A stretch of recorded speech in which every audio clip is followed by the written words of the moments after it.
So close yet so far, এত কাছে তবু কত দূর। সম্ভবত এই কথাটাই এই মুহূর্তে ভেসে আসছে বরুসিয়া ডর্টমুন্ড এবং অ্যাস্টন ভিলার সমর্থকদের মনে। অপরদিকে বার্সেলোনা এবং পিএসজি সমর্থকেরা সম্ভবত পাচ্ছেন কানের পাশ দিয়ে গুলি চলে যাওয়ার অনুভূতিটা। উয়েফা চ্যাম্পিয়ন্স লিগ মঙ্গলবারে উপহার দিল দুটো ধামাকাদার ম্যাচ, যেখানে জয় পেয়েছে বরুসিয়া ডর্টমুন্ড এবং অ্যাস্টন ভিলা, কিন্তু শেষ হাসিটা হেসেছে বার্সেলোনা এবং পিএসজি। এই দুটো ম্যাচের একাদশ, এদের খেলার ধরন, এর পাশাপাশি ট্যাকটিক্স এবং কিছু পরিসংখ্যান নিয়েই প্যাভিলিয়নের এই বিশেষ আয়োজন, এবং এই আয়োজনে আপনাদের সাথে আছি আমি আজমাইন রাফিন। উয়েফা চ্যাম্পিয়ন্স লিগের কোয়ার্টার ফাইনালের দ্বিতীয় লেগে মঙ্গলবার বাংলাদেশ সময় রাত 1টায় মুখোমুখি হয়েছিল অ্যাস্টন ভিলা এবং পিএসজি, এবং এই ম্যাচটা অনুষ্ঠিত হয়েছিল অ্যাস্টন ভিলার ঘরের মাঠ ভিলা পার্কে। এবং এই ম্যাচের একাদশটা দিয়েই আমরা আমাদের আলোচনাটা একটু শুরু করতে চাই।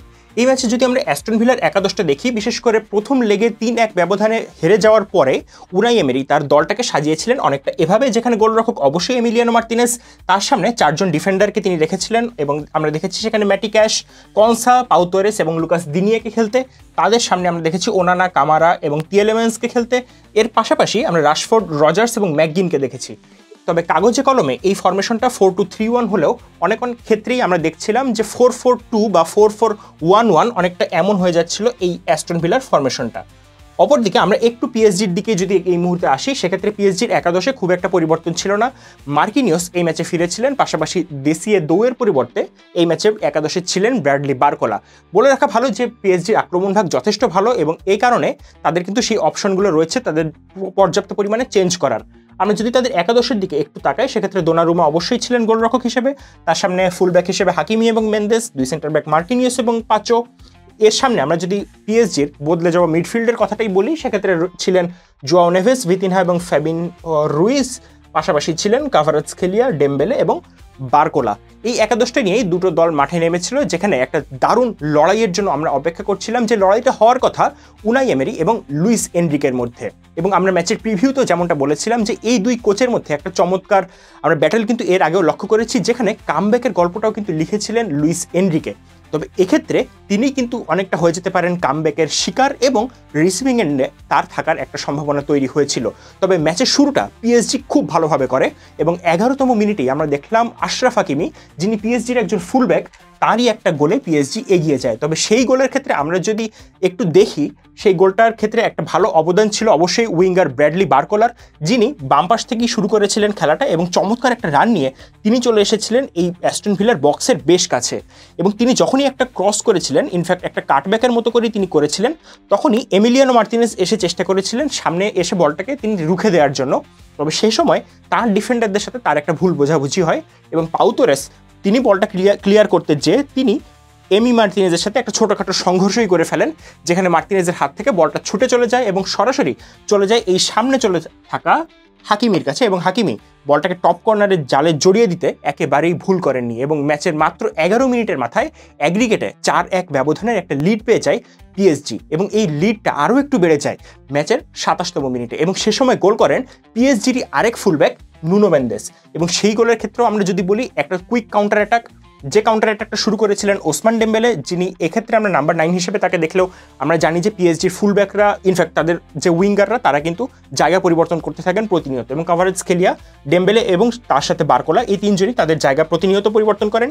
ডেম্বেলে সে সময় ছিলেন ডান পাশে, এবং তিনি ডান পাশ থেকে চমৎকার একটা আক্রমণে ওঠেন, তিনিও একটা কাটব্যাক করেন, এবং এই কাটব্যাকের সময় এই জায়গায় হাকিমির পরিবর্তে অবস্থান করছিলেন নুনো মেন্দেস, যিনি বলটা চমৎকারভাবে প্লেস করে এমিলিয়ানো মার্তিনেজকে পরাস্ত করেন, এবং এরই মাধ্যমে অনেকটাই নিশ্চিত হয়ে যায় যে 4 গোলের একটা লিড কিন্তু পেয়ে গেছে পিএসজি 2 লেগ মিলিয়ে। এবং এর পাশাপাশি অনেকটাই নিশ্চিত হয়ে যায় যে অ্যাস্টন ভিলা এই ভিলা পার্কে সম্ভবত আর তারা ঘুরে দাঁড়াতে পারছে না। তবে তখনও কিন্তু খেলার অনেকটা বাকি আছে, এবং গল্পটা লেখা তখনও শেষ হয়নি। আমরা 34তম মিনিটে দেখলাম অ্যাস্টন ভিলার একটা ঘুরে দাঁড়ানোর গল্প, যে গল্পটা শুরু হয়েছিল টিয়েলেমেন্সের পা থেকে। টিয়েলেমেন্সকে আমরা দেখছি যেমনটা তিনি রাশফোর্ডের কিছুটা পিছনেই অবস্থান করছিলেন এই ম্যাচের সাপেক্ষে, এবং তিনি বলটা নিয়ে অনেকটা সামনে এগিয়ে যান। সেখানে ম্যাকগিনের সাথে তার চমৎকার একটা বোঝাপড়া হয়, একটা 1-2 আমরা দেখেছি। সেখান থেকে ম্যাকগিন পাসটা দিয়ে দেন এপাশে, এবং সেখানেই তখন অবস্থান করছিলেন বা তিনি এক চমৎকার রান নিয়ে ওপাশে চলে গিয়েছিলেন টিয়েলেমেন্স। সেখান থেকে তিনি একটা শট নিয়েছিলেন মূলত ফার টপ কর্নারকে লক্ষ্য করে, কিন্তু এই যে এই পিএসজি দলের যিনি সেন্টার ব্যাক পাচো, তিনি অবস্থান করছিলেন এমন একটা জায়গায় যেখানে তার গায়ে বলটা ডিফ্লেক্ট হয়ে সরাসরি চলে যায় পোস্টে এবং দোনারুমার কিছুই করার ছিল না সেই গোলের ক্ষেত্রে। 2-1 ব্যবধানে ম্যাচে তখন পিছিয়ে আছে অ্যাস্টন ভিলা। ওভারঅল তখনও তারা 5-2-এ পিছিয়ে, এবং সেই অবস্থায় তারা যখন বিরতিতে গেল, খুব বেশি মানুষ কিন্তু আশা করছিলেন না যে এই ম্যাচে একটা কামব্যাক হয়তো অ্যাস্টন ভিলার কাছ থেকে আসবে, যেহেতু পিএসজির ফ্রন্ট লাইন অনেকটাই শক্তিশালী, পাশাপাশি এই ম্যাচে তারাই কিন্তু আধিপত্যটাই বিস্তার করছিল। তবে বিরতির পরে আমরা দেখলাম যে ঘটনাটা কিন্তু একেবারেই বদলে গেল। বিশেষ করে 55 থেকে 57 মোটামুটি এমন একটা সময় পরপর 2টো গোল করে ম্যাচটাকে জমিয়ে তুললো অ্যাস্টন ভিলা, এবং প্রথম গোলটা এলো ম্যাকগিনের কাছ থেকে, এবং সেটা একেবারে আউট অফ নো হোয়ার বলতে যেটা বোঝায় ঠিক তাই। ম্যাকগিনের কথাই আমরা বলছিলাম, অনেকটা দূর থেকে তিনি যখন এই ফার পোস্টকে টার্গেট করে একটা শট নিলেন, সেই শটটা ঠেকানোর সামর্থ্য দোনারুমার ছিল না, এবং সেই সময় এই ম্যাচে চলে এলো সমতা 2-2 ব্যবধানে। এবং ওভারঅল আমরা দেখলাম অ্যাগ্রিগেটে 5-3 ব্যবধানে তখন পিছিয়ে আছে অ্যাস্টন ভিলা, কিন্তু মোমেন্টামটা পুরোপুরি তাদের পক্ষে সে সময়। এই মোমেন্টাম থেকেই পরের গোলটা চলে এলো, এবং এই গোলটা এলো ডিফেন্ডার কনসারপা থেকে। এই কনসার গোলটার পেছনেও একটা চমৎকার ব্যাপার কিন্তু সেক্ষেত্রে লক্ষ্য আমরা করতে পারি, কেননা একটা শর্ট কর্নার নিয়েছিল সেক্ষেত্রে এই আমাদের অ্যাস্টন ভিলা, এবং শর্ট কর্নার নেওয়ার পরে সেখান থেকে একটা চমৎকার রান আমরা দেখলাম রাশফোর্ডের কাছ থেকে, তিনি করলেন কাটব্যাক, এবং কনসার চমৎকার ফিনিশিং দোনারুমার, সেক্ষেত্রেও কোনো কিছুই করার ছিল না। এবং তখন অ্যাস্টন ভিলা ম্যাচে এগিয়ে গেছে 3-2 ব্যবধানে। ওভারঅল অ্যাস্টন ভিলা তখন পিছিয়ে 5-4 ব্যবধানে, এবং মাত্র একটা গোলে ম্যাচ কিন্তু তখন গড়াতে পারতো অতিরিক্ত সময়। অ্যাস্টন ভিলার হাতে তখন 30 মিনিট সময় বাকি, এবং এই সময়টাতে অ্যাস্টন ভিলা মুহুর্মুহু আক্রমণের চেষ্টা করতে থাকে। কনসা আরও একটা সুযোগ পেয়েছিলেন, তার হেডারটা একটুর জন্য তিনি কানেক্ট করতে পারেননি। এর বাইরে টিয়েলেমেন্সের একটা হেডার, ঠিক তার পরপরই ম্যাচের 60তম মিনিটেই আমরা দেখেছিলাম টিয়েলেমেন্সের একটা হেডার, যেটা দোনারুমা চমৎকার একটা সেভ করে কর্নারের বিনিময়ে তিনি আসলে রক্ষা করেছিলেন। এর বাইরে ম্যাচের সবচেয়ে বড় মুহূর্তটা ছিল ম্যাচের 70তম মিনিটে, যে সময় বদলি হিসেবে নামা অ্যাসেন্সিও একেবারে 1-on-1-এ পেয়ে গিয়েছিলেন তারই সাবেক সতীর্থ দোনারুমাকে, কিন্তু তিনি অনেকটা মাঠের এই অংশ থেকে পারেননি বলটাকে জালে জড়াতে, বরং দোনারুমা একটা চমৎকার সেভ দিয়ে প্যারিস সেন্ট জার্মেনকে সেই যাত্রায় বাঁচিয়ে দেন। এরপরে আমরা দেখলাম যে অ্যাস্টন ভিলার কাছ থেকে তেমন কোনো বড় আক্রমণ কিন্তু বা বড় সুযোগ তৈরি করতে খুব একটা দেখা যায়নি, তবে অপরদিকে পিএসজি বেশ কয়েকটা বড় সুযোগ তৈরি করেছিল। এই সময় কাভারেজকেলিয়া, অবশ্যই ডেমবেলে এবং বার্কোলার পরিবর্তে নামা দেশিয়ে দুয়ে, তারা তিনজনই চেষ্টা করেছিলেন একটার পর একটা আক্রমণ করতে, বিশেষ করে কাউন্টার অ্যাটাকে তাদের মনোযোগী আমরা হতে দেখেছি, তাদের গতিটাকে কাজে লাগানোর মাধ্যমে। এবং এমিলিয়ানো মার্তিনেজ সে সময় বেশ কয়েকটা গুরুত্বপূর্ণ সেভ না করলে ম্যাচটা আরও আগেই ওভার হয়ে যেতে পারত। তবে শেষ পর্যন্ত আর কোনো গোলের দেখা পায়নি দুই দল, তবে অ্যাস্টন ভিলা চমৎকার চেষ্টা করে গেছে শেষ পর্যন্ত, তবে তেমন কোনো বড় সুযোগ তারা তৈরি করতে পারেনি, গোলের সুযোগও তাই সেক্ষেত্রে আসেনি। এবং এরই মাধ্যমে অ্যাস্টন ভিলার রূপকথাটা শেষ হয়ে গেল কোয়ার্টার ফাইনালেই। তবে শেষ হলেই তো আর শেষ হয় না। এমিলিয়ানো মার্তিনেজ এবারের এই চ্যাম্পিয়ন্স লিগ শুরুর আগে, ইনফ্যাক্ট গত লিগ শুরুর আগেই তিনি বলেছিলেন যে তিনি অ্যাস্টন ভিলাকে চ্যাম্পিয়ন্স লিগে খেলাতে চান, এবং তিনি তার কথাটা রেখেছিলেন, তিনি তার দলকে চ্যাম্পিয়ন্স লিগে তুলেছেন। আমরা প্রথম পর্বে অ্যাস্টন ভিলার চমৎকার পারফরমেন্স দেখেছি, এরপরে শেষ পর্যন্ত এই চমৎকার পিএসজি টিমের বিপক্ষে আসলে অ্যাস্টন ভিলার কোনো কিছুই, এর বেশি আর কিছুই করার ছিল না। এমিলিয়ানো মার্তিনেজও আসলে পরাজিত হয়েছেন পিএসজির কোয়ালিটির কাছে। এবং সে কারণে আমরা একটু যদি পরিসংখ্যানের দিকে তাকাই, সেক্ষেত্রে ডেবু কম্পিটিশনে, অর্থাৎ অ্যাস্টন ভিলা যেহেতু উয়েফা চ্যাম্পিয়ন্স লিগ এই নামক এই আসরটাতে প্রথমবারের মতো অংশগ্রহণ করছে, এই আসরে তারা সর্বমোট 8টা ম্যাচ জয়লাভ করেছে, এবং এই রেকর্ডটা তাদেরকে নিয়ে গেছে প্রথম আসরে, অর্থাৎ চ্যাম্পিয়ন্স লিগে প্রথমবারের মতো খেলতে এসে সর্বোচ্চ ম্যাচ জয়ের রেকর্ডে। এবং এই রেকর্ডে তাদের পাশে আছে 2000 সালে, অর্থাৎ 1999-2000 মৌসুমে লাজিও এবং ভ্যালেন্সিয়ার রেকর্ডে, যেখানে তারা দুটো দলই 8টা করে ম্যাচ জিতেছিল, এবং পাশাপাশি এবারও অ্যাস্টন ভিলা 8টা ম্যাচ জিতে সেই রেকর্ডে কিন্তু ভাগ বসালো। অপরদিকে পিএসজির কথা যদি বলা হয়, তারা কিন্তু সেমিফাইনালে উঠেই গেল, এবং তাদের প্রতিপক্ষ হতে পারে আর্সেনাল অথবা রিয়াল মাদ্রিদ, এবং সেটার জন্য আমরা অপেক্ষা করব বুধবার রাত পর্যন্ত, এবং তারপরেই আমরা দেখতে পাবো যে লুইস এনরিকের শিষ্যরা আসলে কাদের মুখোমুখি হতে পারে। তবে এই ম্যাচের কথা যদি বলা হয়, লুইস এনরিকের শিষ্যরা প্রথম থেকে দারুণভাবে চেপে ধরেছিল অ্যাস্টন ভিলাকে, তবে শেষ পর্যন্ত তারা এই ম্যাচে পরাজিত হলেও তারা যে ম্যাচটা, ইনফ্যাক্ট এই টাইটা তারা জিতে বের হতে পেরেছে, সেই জন্যই তারা সম্ভবত নিজেদেরকে একটা ধন্যবাদ জানাতেই চাইবে। এর পাশাপাশি বলতে হয় যে 2 গোলের লিড নিয়েও তারা এই ম্যাচটা যে পরাজিত হলো, সেই বিষয়টা সম্ভবত তাদের ডিফেন্সকে একটু হলেও ভাবাবে। এবং গত 56টা ম্যাচ তারা যে উয়েফা চ্যাম্পিয়ন্স লিগে 2 গোলের লিড নিয়েছে, এমন ম্যাচে তারা কিন্তু পরাজিত হয়নি। ইনফ্যাক্ট 2001 সালের পর এবারই প্রথম তারা কোনো ম্যাচে 2 গোলের একটা লিড নিয়েও শেষ পর্যন্ত পরাজিত হলো। তাই ডিফেন্সের ব্যাপারটা একটু হলেও হয়তো ভাবাতে পারে পিএসজিকে, তবে সেমিফাইনালে ওঠাটা তারা নিঃসন্দেহে উদযাপন করতে চাইবে এবং ভালোভাবেই তারা উদযাপন করতে চাইবে আর্সেনাল অথবা রিয়াল মাদ্রিদের বিপক্ষে। অপরদিকে অ্যাস্টন ভিলার বর্তমান অবস্থাটা যদি আমরা একটু দেখি, এই মুহূর্তে তারা প্রিমিয়ার লিগের 7 নম্বর অবস্থানে অবস্থান করছে এবং এই মুহূর্তে তাদের সামনে চ্যাম্পিয়ন্স লিগে খেলার, আগামী মৌসুমে চ্যাম্পিয়ন্স লিগের জন্য কোয়ালিফাই করার বেশ ভালো একটা সুযোগ আছে, কেননা তাদের পয়েন্ট 32 ম্যাচে 54 এবং পয়েন্ট টেবিলের 3, 4, 5, 6, 7 এই 5টা দলের মধ্যে পয়েন্টের ব্যবধান মাত্র 3 নম্বরে থাকা নটিংহ্যাম ফরেস্টের পয়েন্ট এই মুহূর্তে 32 ম্যাচে 57, অর্থাৎ অ্যাস্টন ভিলার খুব ভালো রকম সম্ভাবনা আছে আগামী মৌসুমে চ্যাম্পিয়ন্স লিগে কোয়ালিফাই করার। তাই তাদের সম্ভবত খুব বেশি হারানোর কিছু নেই বা মন খারাপ করার খুব বেশি কিছু হয়তো খুঁজে পাবেন না উনাই এমেরি, বরং এই দলটা পিএসজির চেয়ে অনেকটাই আমরা বলতে পারি যে মার্কেট ভ্যালুতে কম বা পিছিয়ে থাকা দল হয়েও তারা যে শেষ পর্যন্ত পিএসজির চোখে চোখ রেখে লড়াই করেছে এবং এতটা দূর যে তারা আসতে পেরেছে এই চ্যাম্পিয়ন্স লিগে, একেবারে কোয়ার্টার ফাইনালের শেষ পর্যন্ত তারা লড়াই করেছে সেমিফাইনালের জন্য, সেই ব্যাপারটা নিয়ে তারা সম্ভবত গর্বিত হতে চাইবে এবং পাশাপাশি চাইবে এই সাফল্যের ধারাটা অব্যাহত রাখতে। অপরদিকে পিএসজির সামনে এই মৌসুমে এখনও ট্রেবল জেতার একটা সুযোগ রয়েছে। তারা ইতিমধ্যেই লিগ 8টা জিতে গেছে, তাই তাদেরকে সেই লিগ নিয়ে আর খুব বেশি চিন্তা করতে হচ্ছে না। এখন তারা চ্যাম্পিয়ন্স লিগে সম্পূর্ণ মনোযোগটা দিয়েই খেলতে পারবে এবং কে জানে হয়তো প্রথমবারের মতো তারা তাদের ইতিহাসের চ্যাম্পিয়ন্স লিগটাও এবার জিতে গেলেও যেতে পারে। পিএসজি অ্যাস্টন ভিলা ম্যাচের পরে এই মুহূর্তে একটু কথা বলা যাক এই রাতের আরও একটা ম্যাচ নিয়ে, যে ম্যাচে মুখোমুখি হয়েছিল বার্সেলোনা এবং ডর্টমুন্ড। সিগন্যাল ইদুনা পার্কে অনুষ্ঠিত এই ম্যাচের ফলাফল আপনি ইতিমধ্যেই জানেন, যে ম্যাচে জয়লাভ করেছে বরুসিয়া ডর্টমুন্ড 3-1 ব্যবধানে, তবে 2 লেগ মিলিয়ে 5-3 ব্যবধানে এগিয়ে থেকে বার্সেলোনায় কিন্তু এই মুহূর্তে চলে গেছে উয়েফা চ্যাম্পিয়ন্স লিগের এই আসরের সেমিফাইনালে, যেটা গত 5 মৌসুমে বার্সেলোনার সাথে ঘটেনি। 2018-19 মৌসুমে সবশেষবার আর বার্সেলোনা কিন্তু খেলেছে চ্যাম্পিয়ন্স লিগের সেমিফাইনালে, এরপর মাঝে 6টা বছর কেটে গেছে এবং এরপরে অবশেষে হ্যান্সি ফ্লিকের দলটা কোয়ালিফাই করলো উয়েফা চ্যাম্পিয়ন্স লিগের শেষ 4-এ। অপরদিকে ডর্টমুন্ডকে বিদায় নিতে হলো শেষ 8 থেকেই, তবে এই ম্যাচটা একেবারেই তাদের জন্য খারাপ যায়নি, বরং মাথা উঁচু করে বিদায় নেওয়ার মতো একটা বিদায় কিন্তু তারা পেয়েছে। এবং এই ম্যাচে কি ঘটলো সেটা নিয়ে আমাদের এই মুহূর্তের আলোচনা থাকবে, তবে শুরুতেই আমরা দুই দলের একাদশটা একটু দেখে নিতে চাই। প্রথমেই ডর্টমুন্ডের দিকে আসা যাক। তাদের গত ম্যাচের একাদশের সাথে, বা গত ম্যাচ বলতে বার্সেলোনার বিপক্ষে তারা যে ম্যাচে মুখোমুখি হলো সেই ম্যাচের একাদশের সাথে খুব বেশি পার্থক্য আমরা দেখতে পাইনি। বিশেষ করে গোলরক্ষক কোবেল গত ম্যাচেও ছিলেন, এই ম্যাচেও তিনি ছিলেন। বেনসেবাইনি কিংবা অ্যান্টন তারাও গত ম্যাচের মতো এই ম্যাচেও ছিলেন, তবে এই ম্যাচে ফিরেছেন চ্যাম্পিয়ন্স লিগে নিকোলাস সুলে এবং তার সাথে মিডফিল্ডে প্যাসকেল গ্রস, তারা দুজন ফিরেছেন। এর পাশাপাশি আমরা যদি ফরওয়ার্ড লাইনের দিকে তাকাই, করিম আদেমি কিংবা সেরহেউ গিরেসি তারা গত ম্যাচেও ছিলেন, এই ম্যাচেও তারা কিন্তু শুরু করেছিলেন। অপরদিকে ফুটবল ক্লাব বার্সেলোনা যেহেতু 4-0 গোলের একটা লিড নিয়ে এই ম্যাচে এসেছে, সেক্ষেত্রে তাদের সামনে সুযোগ ছিল বেশ কিছু পরীক্ষা নিরীক্ষা করার, কিছু গুরুত্বপূর্ণ খেলোয়াড়কে রেস্ট দেওয়ার, এবং সেটাই আমরা দেখলাম। বিশেষ করে আমরা ডিফেন্স লাইনের দিকে যদি তাকাই, সেক্ষেত্রে রোনাল্ড আরাউহো এই ম্যাচটা শুরু করার সুযোগ পেয়েছিলেন এবং তার জায়গায় বেঞ্চে চলে গিয়েছিলেন ইনিগো মার্তিনেস, যিনি এই মৌসুমে বার্সেলোনার জন্য অত্যন্ত গুরুত্বপূর্ণ একজন খেলোয়াড় হিসেবে বিবেচিত হচ্ছেন। মিডফিল্ডের দিকে যদি তাকাই, বার্সেলোনা একটা নতুন কম্বিনেশন ট্রাই করেছে এই ম্যাচে। ফ্রেঙ্কি ডিয়ংয়ের সাথে ছিলেন গাভি এবং ফার্মিন লোপেজ, পেদ্রি কিংবা তার সাথে দানি অলমো, তারা প্রত্যেকেই ছিলেন বেঞ্চে এবং তারা কিন্তু বার্সেলোনার মূল একাদশেরই অন্যতম সদস্য। তবে বার্সেলোনার ফ্রন্ট লাইনটা বরাবরের মতোই ছিল অক্ষুণ্ণ এবং সেক্ষেত্রে লামিন ইয়ামাল এবং রাফিনহার সাথে রবার্ট লেভানডস্কি কিন্তু শুরু করেছিলেন।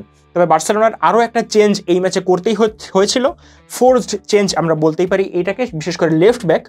সেক্ষেত্রে আলেহান্দ্রো বালদে এই ম্যাচে ছিলেন না ইনজুরির কারণে, এবং এই মৌসুমে সম্ভবত তাকে একেবারে মৌসুমের শেষ প্রান্তে গিয়ে বার্সেলোনা আবারও পাবে এবং ততদিন সম্ভবত ব্যাকআপ লেফট ব্যাক জেরার্ড মার্তিনকে দিয়েই বার্সেলোনার কাজটা চালাতে হবে। তবে 4-0 ব্যবধানে এগিয়ে থেকেই বার্সেলোনা যেহেতু সিগন্যাল ইদুনা পার্কে এসেছিল, তাই বার্সার সামনে এই লিডটা হারানোর কিংবা এই ম্যাচ হেরে যাওয়ার সেই ভয়টা খুব একটা যে ছিল না সেটা বোঝাই যাচ্ছিল এই একাদশটা দেখেই। তবে ম্যাচের শুরুর দিকে আমরা দেখলাম বার্সেলোনার একেবারেই ভিন্ন রূপ। বিশেষ করে যে বার্সেলোনাকে এবারে চ্যাম্পিয়ন্স লিগে দেখা যাচ্ছে, যে গোলের জন্য হাংরি বার্সেলোনা, যে জয়ের জন্য ক্ষুধার্ত বার্সেলোনা, সেই বার্সেলোনাকে ম্যাচের শুরু থেকে কিন্তু দেখা গেল না। অপরদিকে সিগন্যাল ইদুনা পার্কে নিজেদের ইয়েলো ওয়ালের সামনে বরুসিয়া ডর্টমুন্ডই যেন বার্সেলোনাকে ডোমিনেট করতে শুরু করলো এবং ম্যাচের একেবারে শুরু থেকেই আমরা দেখলাম বরুসিয়া ডর্টমুন্ডের খেলোয়াড়রা, তারা যেহেতু 4 গোলে পিছিয়ে ছিলেন, তাদেরকে আক্রমণ করতেই হতো, তারা হাই প্রেস করে বল দ্রুত কেড়ে নেওয়ার চেষ্টা করতে থাকলেন। অপরদিকে এই প্রেসের মুখোমুখি হয়ে বার্সেলোনার খেলোয়াড়রা যেন একের পর এক ভুল করতে শুরু করলেন। ফ্রেঙ্কি ডিয়ং, রোনাল্ড আরাউহো তারা বারবার বল লুজ করতে শুরু করলেন। ফেরমিন লোপেস কিংবা গাভির মতো খেলোয়াড়রা সেই বলগুলো রিকভার করতে ব্যর্থ হলেন এবং একই সাথে তারা কিছু ভুল পাস দিয়ে এই বরুশিয়া ডর্টমুন্ডকে আক্রমণের সুযোগ করে দিলেন। এবং ম্যাচের একেবারে শুরুর দিকে আমরা দেখলাম যে বরুশিয়া ডর্টমুন্ড বেশ কয়েকটা আক্রমণ করলো, যেগুলো বার্সেলোনার ডিফেন্সে এসে আলটিমেটলি আটকে গিয়েছিল। তবে ম্যাচের 11তম মিনিটে বা ম্যাচের তার একটু আগে 10 মিনিটের মাথায় বার্সেলোনা তাদের প্রথম পেনাল্টিটা কনসিড করে এই ম্যাচে, এবং সেইটার পেছনে মূল দায়টা হয়তো আপনি দিতে চাইবেন ইনিগো মার্তিনেজের অনুপস্থিতিটাকে। এবং সেই পেনাল্টিটা পেয়েছিলেন প্যাসকাল গ্রস, যার কথা আমরা বলছিলাম যে এই ম্যাচে তিনি ফিরেছেন চ্যাম্পিয়ন্স লিগে এবং বার্সেলোনার বিপক্ষে আগের ম্যাচে তিনি ছিলেন না। তাকেই বক্সের ভিতরে ফাউল করে বসেন বার্সেলোনার গোলরক্ষক সেজনি, এবং যখন এই ফাউলটা তিনি করে বসেন, যখনই তিনি বলটা গ্রিপ করতে ব্যর্থ হন এবং সেখানে তার হাতে আটকে যে পড়ে যান বা ফাউলের শিকার হন প্যাসকাল গ্রস, তখন রেফারির পেনাল্টি ডাকারই কথা। কিন্তু এই গোলটার বিল্ড আপের দিকে যদি আমরা দেখি, সেক্ষেত্রে আমরা দেখতে পাবো যে এই প্যাসকাল গ্রসকে এই অফসাইড ট্র্যাপে ফেলার চেষ্টা করেছিল ফুটবল ক্লাব বার্সেলোনা, তবে সেটা পারেনি কুন্দের কারণে। কুন্দে তাকে কিন্তু ঠিকই অন সাইডে রেখেছিলেন, এবং যে কারণে এই গোলটা আসলে শেষ পর্যন্ত বাতিল হয়নি, ইনফ্যাক্ট পেনাল্টিটা বাতিল হয়নি। তবে এই ব্যাপারে সম্ভবত বার্সেলোনা ইনিগো মার্তিনেজকে মিস করেছে, কেননা এই যে অভিজ্ঞ খেলোয়াড় তিনি কিন্তু বার্সেলোনার অফসাইড ট্র্যাপের একজন নেতা হিসেবে বিবেচিত হচ্ছেন এই মৌসুমে, এবং ডিফেন্স লিডার বলতে যা বোঝায় সেই কাজটা ইনিগো মার্তিনেজ খুব ভালোভাবেই করছেন। এবং তার অনুপস্থিতিতেই হয়তোবা বার্সার ডিফেন্সে একটু হলেও গড়বড় দেখতে পেলাম, যেখান থেকেই প্রথম পেনাল্টিটা পেয়ে গেল বরুশিয়া ডর্টমুন্ড। এবং 11 মিনিটে পাওয়া ওই পেনাল্টি থেকে কনভার্ট করতে একেবারেই ভুল করেননি গিনির ফরওয়ার্ড সেরহেও গিরেসি, যেটা ছিল এই মৌসুমে তার 11তম গোল। বলে রাখা ভালো, চ্যাম্পিয়ন্স লিগের এই মৌসুমের এই ম্যাচের আগ পর্যন্ত সর্বোচ্চ গোল ছিল রাফিনহার, যিনি করেছিলেন 12টা গোল। এরপরে রবার্ট লেভানডস্কির 11টা গোল ছিল। সেরহেও গিরেসিও সেই লাইনে বা সেই তালিকার উপরের দিকেই ছিলেন, তার ছিল 10টা গোল। এবং তিনি তার 11তম গোলটা পেয়ে যান একটা চমৎকার প্যানেনকা কিকে, যেটাতে আসলে সেজনির কোনো কিছুই করার ছিল না। তবে ফুটবল ক্লাব বার্সেলোনা তারা যে কতটা ভঙ্গুর হয়ে উঠেছিল সেই সময়, সেটা কিন্তু ম্যাচে পরিষ্কার ছিল। করিম আদেমি কিংবা বেইয়েররা একের পর এক আক্রমণ করছিলেন, এবং ফুটবল ক্লাব বার্সেলোনা যেন কোনো মতে সে আক্রমণগুলো রুখে দেওয়ার চেষ্টা করছিল। তবে 20 মিনিটের পর থেকে একটু হলেও যেন ম্যাচে কন্ট্রোল ফিরে পায় বার্সেলোনা। একই সাথে ডর্টমুন্ডও যেন তাদের ইনিশিয়াল যে প্রেসটা সেটার পরে একটু হলেও তারা রয়েসয়ে খেলা শুরু করে। তবে বার্সেলোনা তখনও ম্যাচে 1-0 ব্যবধানে পিছিয়ে। সে সময় রবার্ট লেভানডস্কি, রাফিনহা, এর পাশাপাশি লামিন ইয়ামাল তারা বেশ কিছু আক্রমণ করার চেষ্টা করছিলেন, তবে সেটা পুরোপুরি খাপছাড়া ছিল। এবং অন টার্গেট শটের কথা যদি আমরা বলি বা অ্যাটেম্পটের কথা যদি আমরা বলি, সেক্ষেত্রে ডর্টমুন্ড অনেক বেশি এগিয়ে ছিল। এবং ডর্টমুন্ড যে 1-0 ব্যবধানে এগিয়ে ছিল, এই লিডটা তারা ডাবল করে ফেলে দ্বিতীয়ার্ধের একেবারে শুরুতেই। যেমনটা তারা প্রথমার্ধটা শুরু করেছিল, ঠিক একইভাবে দ্বিতীয়ার্ধও তারা শুরু করে খুব দারুণভাবে। বার্সাকে তারা চাপের মধ্যে ফেলে দেয়, এবং সেই চাপ থেকেই তারা একটা কর্নার পেয়ে যায়, যে কর্নার থেকে একটা চমৎকার কর্নার চলে আসে পোস্টের এই পাশে। সেখান থেকে আবার আমরা দেখলাম একটা ব্যাক হেডার, সেই হেডার থেকে আবার গিরেসি চমৎকার একটা হেড করে বলটাকে জালে পাঠিয়ে দেন, এবং গোল লাইনে এই জায়গাটাতে দাঁড়িয়ে থাকা রাফিনহার পক্ষে একেবারেই সম্ভব ছিল না বলটাকে ফিরিয়ে দেওয়া। 48তম মিনিট বা 49তম মিনিটে যখন বরুশিয়া ডর্টমুন্ড 2-0 ব্যবধানে এগিয়ে গেল, বার্সেলোনার 4-0 ব্যবধানে লিড বা 4 গোলের লিডটা যখন অর্ধেকে নেমে এলো, সেই মুহূর্তে নিশ্চিতভাবেই বার্সেলোনা সমর্থকেরা তাদের একটা দেজাভু হচ্ছিল, যে দেজাভুটা তাদেরকে ফিরিয়ে নিয়ে যাচ্ছিল 2018 সালে, যখন রোমার বিপক্ষে তারা পরাজিত হয়েছিল দ্বিতীয় লেগে 3-0 ব্যবধানে, কিংবা অ্যানফিল্ডে যখন তারা পরাজিত হয়েছিল লিভারপুলের বিপক্ষে 4-0 ব্যবধানে। এবং প্রথম লেগে একটা বড় জয়ের পাওয়ার পরও দ্বিতীয় লেগে বটল করে পরাজয়ের যে ব্যাপারটা, সেটা সম্ভবত আবারও বার্সেলোনা সমর্থকদের মাথায় উকি দিয়ে যাচ্ছিল। তবে তার কিছুক্ষণ পরেই ম্যাচের 54তম মিনিটে বার্সেলোনাকে ম্যাচের আবারও ড্রাইভিং সিটে পাঠিয়ে দেন, বা 2 টাইয়ের ড্রাইভিং সিটে পাঠিয়ে দেন ফার্মিন লোপেজ। একটা চমৎকার রান আমরা দেখলাম তার এবং তাকে দলে নেওয়ার যে কারণটা, তিনি চমৎকার রানগুলো নিতে পারেন। ইন বিহাইন্ড রানের ক্ষেত্রেও তার একটা সুখ্যাতি রয়েছে।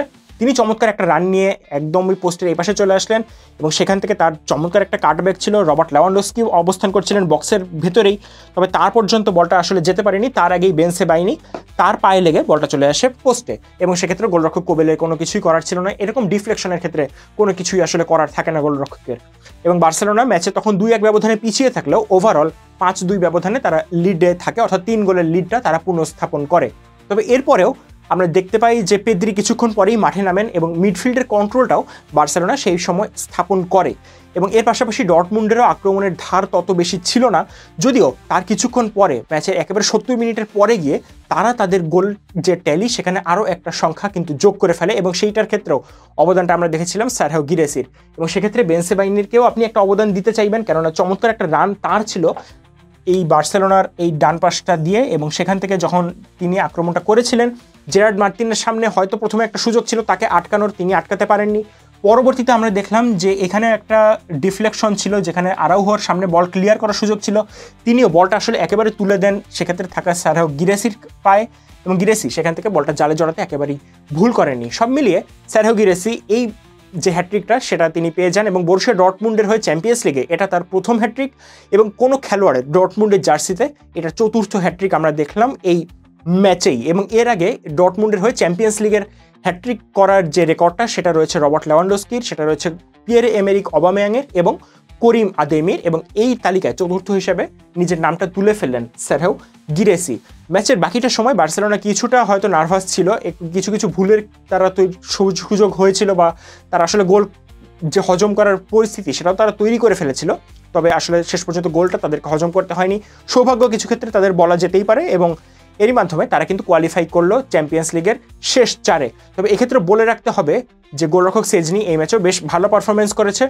তবে এর পাশাপাশি ডর্টমুন্ডের দুটো গোল কিন্তু বাতিল হচ্ছে অফসাইডের কারণে। প্রথমার্ধে একটা গোল বাতিল হচ্ছে, দ্বিতীয় অর্ধে আরও একটা গোল যদি অফসাইডের কারণে বাতিল না হতো সেক্ষেত্রে অবশ্য হয়তো এই ম্যাচের ফলাফলটা ভিন্ন হলেও হতে পারতো। তবে এই অফসাইড ট্র্যাপটা বার্সেলোনার ট্যাকটিক্সেরই অংশ, এবং এই ট্যাকটিক্সটা তারা বেশ ভালোভাবে অন্তত রপ্ত করতে পেরেছে। তবে ইনিগো মার্তিনেজ থাকলে সম্ভবত এই ট্যাকটিক্সটা আরও ভালোভাবে তারা প্রয়োগ করতে পারে মাঠে। কয়েকজন খেলোয়াড়ের কথা বিশেষ করে এই ম্যাচে বলতেই হবে, বিশেষ করে রোনাল্ড আরাউহোর কথাটা বলতে হয়। হ্যান্সি ফ্লিকের এই সিস্টেমে তিনি একজন অবিসংবাদিত স্টার্টার নন, এটা মোটামুটি নিশ্চিত। কুন্দে, ইনিগো মার্তিনেজ, কুবার্সি এবং জেরার্ড মার্টিন অথবা বালদে, এটাই হচ্ছে হ্যান্সি ফ্লিকের প্রথম চয়েস ডিফেন্স লাইন। কিন্তু এক্ষেত্রে যেহেতু ইনিগো মার্তিনেজের একটা ইয়েলো কার্ড সাসপেনশনেরও ঝুঁকি ছিল, পাশাপাশি তাকে রেস্ট দেওয়া, সব মিলিয়েই কিন্তু রোনাল্ড আরাউহো সুযোগ পেয়েছিলেন, কিন্তু এই ম্যাচে আসলে তিনি খুব একটা ভালো কিছু করতে পারেননি। তবে তার মতো গতিময় একজন খেলোয়াড় কিংবা তার হাইটের, তার ফিজিক্যালিটির একজন ডিফেন্ডারকে সম্ভবত হ্যান্সি ফ্লিক তার দলে রাখতে চাইবেন। বিশেষ করে সাবস্টিটিউট রোলগুলোতে তিনি আরও বেশি ভালো খেলেন, অন্তত এমনটাই আমরা দেখছি গত কয়েকটা ম্যাচে। এবং এই ম্যাচেও তিনি বেশ কিছু ভুল পাস দিয়েও দলকে আসলে বিপদে ফেলার একটা পরিস্থিতি তৈরি করেছিলেন। তবে সম্ভবত তাকে এখন থেকে আমরা সাবস্টিটিউট রোলেই বেশি খেলতে দেখব। এর পাশাপাশি ফ্রেঙ্কি ডিয়ংয়ের কথাও যদি আমরা একটু করে বলতে চাই, সেক্ষেত্রে এটাও বলতে হবে যে তার জন্য একটা অম্লমধুর ম্যাচ গেছে। বিশেষ করে প্রথমার্ধে তিনি বেশ কিছু ভুল পাস দিয়ে আসলে বার্সেলোনাকে একটু বিপদে ফেলার পরিস্থিতি তৈরি করেছিলেন। তবে দ্বিতীয়ার্ধে পেদ্রি যখন নামলেন এরপরে তিনি কিন্তু ম্যাচে অনেকটাই তার যে নিয়ন্ত্রণটা সেটা তিনি প্রতিষ্ঠা করতে পেরেছিলেন। এর পাশাপাশি যার কথা বলতে হবে তিনি হলেন লামিন ইয়ামাল, বার্সেলোনার ম্যাজিক্যাল কিড বা ওয়ান্ডার কিড আমরা তাকে বলে থাকি, এবং সেটা তিনি অবশ্যই ডিজার্ভ করেন। তবে এই ম্যাচটা তার জন্য একেবারেই ভালো যায়নি, এবং একটা রেয়ার খারাপ ম্যাচই গেছে এমনটাই আসলে আমরা বলতে পারি। বিশেষ করে প্রথমার্ধে তার পারফরমেন্সটা যদি আমরা দেখি, সেক্ষেত্রে 8টা ডুয়েলের মধ্যে তিনি মাত্র একটা ডুয়েল জয়লাভ করতে সক্ষম হয়েছেন। এর পাশাপাশি তিনি বল হারিয়েছেন 14 বার, যেটা আসলে ম্যাচের সর্বোচ্চ ছিল। এই ব্যাপারটা আসলে কোচ হ্যান্সি ফ্লিককেও নিশ্চিতভাবেই একটু হলেও বিরক্ত করেছে, যে কারণে দ্বিতীয়ার্ধের আমরা দেখেছি মাঝামাঝি সময়ে এই লামিন ইয়ামালকে কিন্তু কোচ তুলে নিতে বাধ্য হয়েছিলেন, এবং লামিন ইয়ামালকে সম্ভবত একটু হলেও সতর্ক হওয়ার সময় এসেছে, যেহেতু সামনে এই যে সিজনটা সেখানে একটা চমৎকার বা একটা গুরুত্বপূর্ণ সময় আসলে অপেক্ষা করছে। এই সময় লামিন ইয়ামালের ভালো পারফরমেন্সটা বার্সেলোনার জন্য খুব বেশি গুরুত্বপূর্ণ। এর পাশাপাশি আমরা ডর্টমুন্ডের কিছু খেলোয়াড়কে নিয়ে যদি একটু কথা বলতে চাই, সেক্ষেত্রে এই ম্যাচের যিনি হিরো, ডর্টমুন্ডের ম্যান অফ দ্য ম্যাচে যিনি হয়েছিলেন, সেই সারহিও গিরেসির কথা বলতেই হয়। আফ্রিকান গিনির এই খেলোয়াড় এই ম্যাচে একটা হ্যাট্রিক করেছিলেন, এবং বার্সেলোনার বিপক্ষে এটা অবশ্যই তার প্রথম হ্যাট্রিক। এর পাশাপাশি তিনি সর্বমোট 5টা গোল তিনি করতে সক্ষম হয়েছিলেন বার্সেলোনার বিপক্ষে, এবং অবশ্যই বলতে হবে যে একটা বার্সেলোনা তার অন্যতম পছন্দের প্রতিপক্ষ। এবং এর আগে বার্সেলোনা যখন ডর্টমুন্ডের সাথে লিগ পর্বে মুখোমুখি হয়েছিল সে সময় কিন্তু বার্সার বিপক্ষে তার গোল কিন্তু আমরা দেখেছিলাম। এবং সব মিলিয়ে গিরেসির এই পারফরমেন্সটা নিঃসন্দেহে তার জন্য একটা চমৎকার মাইলফলক হয়ে থাকবে। তবে শেষ পর্যন্ত ডর্টমুন্ডের আসলে দুর্ভাগ্য বলতেই হয় যে তারা আসলে কোয়ালিফাই করতে পারলো না পরের রাউন্ডে। অপরদিকে বার্সেলোনা তাদের প্রথম লেগের পারফরমেন্সটা দিয়েই কোয়ালিফাই করে গেল দ্বিতীয় রাউন্ডে। তো বার্সেলোনা তারা কার মুখোমুখি হবে সেটা এখনো পর্যন্ত নিশ্চিত নয়, কেননা বুধবার রাতে মুখোমুখি হতে যাচ্ছে বায়ার্ন মিউনিখ এবং ইন্টার মিলান, যেখানে প্রথম লেগে এগিয়ে থাকার কারণে ইন্টার মিলান হয়তো একটু হলেও আপার হ্যান্ডে আছে। ইন্টার মিলান নাকি বায়ার্ন মিউনিখ, বার্সেলোনা সমর্থকরা কাকে চান সেমিফাইনালের প্রতিপক্ষ হিসেবে সেটা জানাতে পারেন আমাদের কমেন্ট বক্সে। অপরদিকে বরুসিয়া ডর্টমুন্ডের কথা যদি বলা হয়, সেক্ষেত্রে তাদের সামনে একটা কঠিন সময় অপেক্ষা করছে। তারা চ্যাম্পিয়ন্স লিগের বর্তমান রানার্স আপ হলেও এই মুহূর্তে তারা বিদায় নিয়েছে এই আসর থেকে। পাশাপাশি পরের যে আসর, সেই আসরে তারা সুযোগ পাবে কিনা সেটাও আসলে এই মুহূর্তে হুমকির সম্মুখীন, কেননা তারা তাদের যে বুন্দেসলিগা সেখানে তারা রয়েছে এই মুহূর্তে 8 নম্বরে, এবং টপ 4 থেকে তারা এই মুহূর্তে 6 পয়েন্ট পিছিয়ে আছে। অর্থাৎ সেখানেও একটা কঠিন কাজ করতে হবে নিকো কোভাচের দলকে। আর সিগন্যাল ইদুনা পার্কে এরকম কঠিন কাজ তারা বেশ অনেকবারই করে এসেছে এবং এবার তারা সেটা করতে সক্ষম হয় কিনা সেটাই আসলে দেখার বিষয়। অপরদিকে বার্সেলোনা তারা এখনো পর্যন্ত লা লিগাতে বেশ ভালোভাবেই টিকে আছে এবং অবশ্যই রিয়াল মাদ্রিদের চেয়ে তারা 4 পয়েন্ট এগিয়ে আছে। কোপা দেল রের ফাইনালেও তারা 26 তারিখ দিবাগত রাতে মুখোমুখি হবে রিয়াল মাদ্রিদের। এর পাশাপাশি সেমিফাইনালে তো তারা উঠে গেল এই চ্যাম্পিয়ন্স লিগে। অর্থাৎ ট্রেবলের রেসে বার্সেলোনা খুব ভালোভাবেই এই মুহূর্তে টিকে আছে। তো এই ছিল মোটামুটি আমাদের এই যে মঙ্গলবার রাতের দুটো ম্যাচ, সেই দুটো ম্যাচের আলোচনা। এই আলোচনায় আমরা যদি কোনো কিছু মিস করে থাকি বা আপনি যদি কিছু অ্যাড করতে চান সেটাও আপনারা জানাতে পারেন আমাদের কমেন্ট বক্সে। প্যাভিলিয়নের সাথে থাকার জন্য আপনাদের সবাইকে অনেক ধন্যবাদ।